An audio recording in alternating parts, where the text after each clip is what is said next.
We have a beautiful Bosendorfer here at Eucharia, but this opportunity to have a full-size concert grand Steinway, the full 9 feet instrument, gives our artists an opportunity to have an incredible colour palette.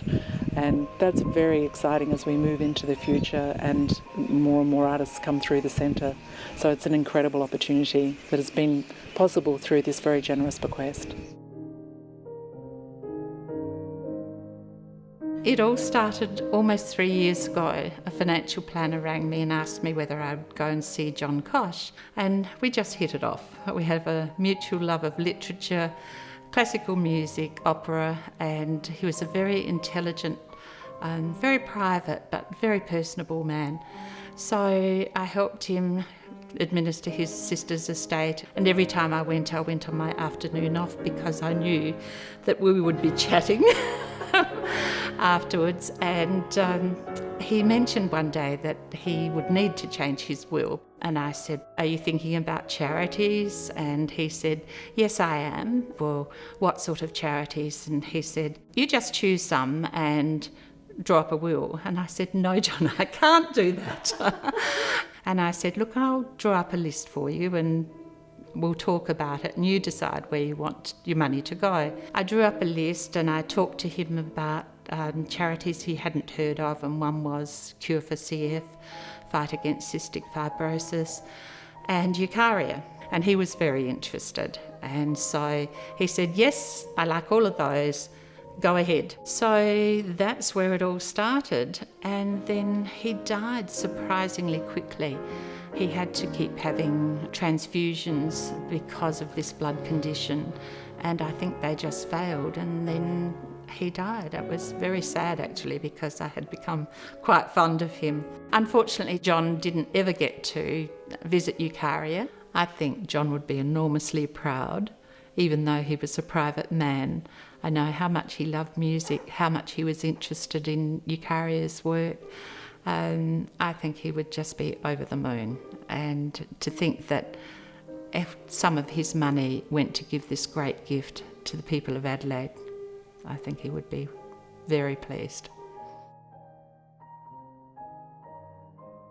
How do you choose a piano? How do you choose a piano for a venue? It's always a good question.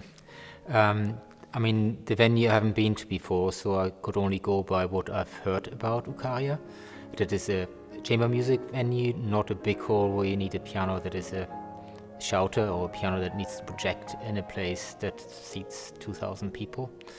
So one is looking for a chamber music instrument, but at the same time for a piano that is very well balanced between bass, tenor, middle section and treble sections, so that it is almost a little orchestra within itself, but at the right size to fit a space like this. Paul and I looked at, in the end, 12 Model Ds to find the piano that we both thought has the best potential to be the right piano for this place. And I was very pleased that I have the opportunity to come with the piano to actually listen to the piano in the hall and adjust the tone to the hall. Because, of course, when the pianos come straight out of production, they're still very young, very fresh. They need to be sort of matured, and then eventually will find their feet.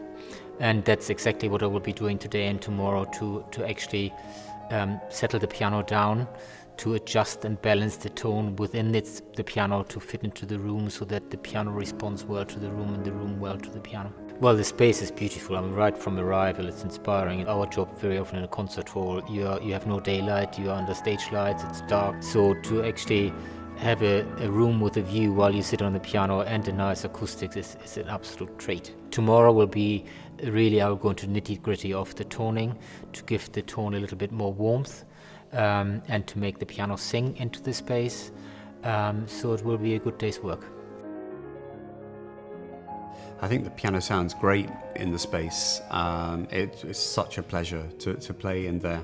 You don't feel restricted at all. You can play really softly, really pianissimo, really whisper, but without losing the core of the sound. And that's one of the things that you can do on this piano. So you can be quite sort of daring with your pianissimo playing, and everything will still be there. You won't feel that you're kind of just skimming on top of the keys. There'll be the core of the sound that's still there. And actually, when you really let rip it doesn't overpower in the space. And it has a warmth and a depth to the sound, which again is important for this type of hall.